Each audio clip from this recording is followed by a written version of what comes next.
Hello my friends, welcome back to my channel. In today's video, I want to talk to you all about how we can try to network with class and elegance and avoid having people feel like we're just after them for something.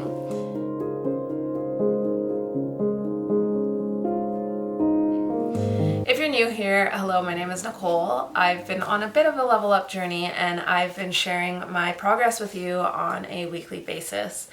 Now, I am no expert, but I have noticed that when I come and I share my thoughts and my findings or the things that I'm learning with you, it allows me to implement some of the things that I am learning and ensuring that I stay on top of that and on brand.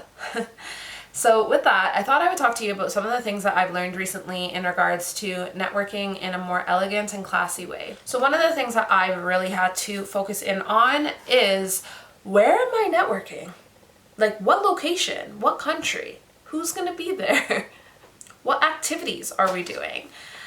I think, especially in my line of work, I can get invited into, say, a shampoo event, and I get there and there might be other content creators there, and I do think that your network is your net worth, but maybe they aren't in a similar position in their business. Maybe, just they do things completely differently to me.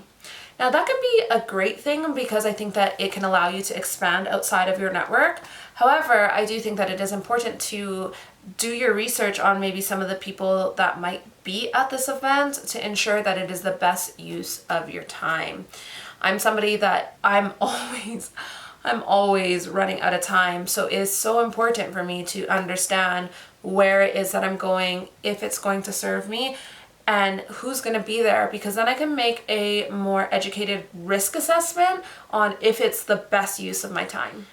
Now, the next way that you can really niche down, maybe that's not the right way of saying it, but really narrow down on how you're networking in a classy way is, I think when you understand where you're networking, who's going to be there, the location that you're at, etc., it allows you to not put yourself in certain circumstances where you're maybe not giving someone the time of day and then you're coming across a little bit rude, or you are feeling like you are just not really having much in common and then there's just friction with people. Obviously, this is like judging people off of like a first glance, but I think sometimes I look at some of the positions that I've put myself in. If I just did a little bit of research or understood how a certain event or brand or collaboration would have served me, I maybe wouldn't have put myself into that situation in the first place. Because I think if you're looking at networking in a classy and elegant way, yes, we want to network in a way that's going to bring us success and bring us to the right people that we're looking to network with. But that doesn't mean that we disregard the people that we don't want to network with. And I think that can easily be avoided if we understand where we're going to network, who's going to be there, etc., etc. Okay, so the next thing that I want to touch on when you're looking at being a little bit more elegant and being a little bit more classy with your networking is asking thoughtful but not rude or invasive questions. I think that you can easily ask someone an intentional question that is going to allow the person to understand and appreciate that you're listening. But I do think it's a little bit of a tightrope to walk and not being too intrusive with the questions that we're asking. This has been something that I have really railed in the last months, because when I went through Anna's program, Secrets of the Elite Woman, one of the things that she touches on is how we shouldn't ask people what they do. And it's really interesting that this particular situation fell through the cracks for me, because I don't like when people ask me what I do, because I have a little bit of a different job and it usually leads to more questions and assumptions than I feel comfortable with. But with saying that, I didn't really notice or think about how I shouldn't ask other people that question in itself. So understand that you are going to want to ask intentional but polite questions when you're looking to network in a classy way, but ensure that it's not invasive or intrusive. Now, the next thing that you're going to want to focus on when you're looking at networking in a classy or elegant way is the follow-up. Again, another area where I was falling short in, I still fall short in it just due to the time constraint.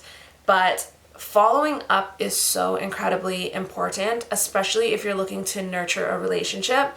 And think of it this way, if you were dating and you went on an amazing date, you wanted to be in a relationship, but then you never contacted that person again, you wouldn't expect the relationship to progress, would you? But yet, why do we do this when we are networking? It's in a relationship just as much as, a romantic relationship, but yet I find we don't put the energy or the effort into it as much. So do ensure that you are following up when you've finally secured a successful relationship with someone that you want to network with.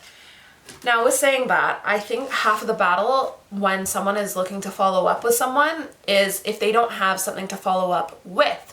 Perhaps you don't have anything to contact that person for, so you think, why would I even contact them? I think that's where the creativity comes into it. And again, if you think of it like dating, like if you were just always going to be like, so, what's up? How are you? Good. You? Good. You? Yeah, good. Like you have to have something like interesting to say. And so I think that's where, especially if you're looking at networking with people in a business sense, understanding what's going on in your industry is something that you can lead with that will then not feel like you're trying too hard in the aspect of networking with them.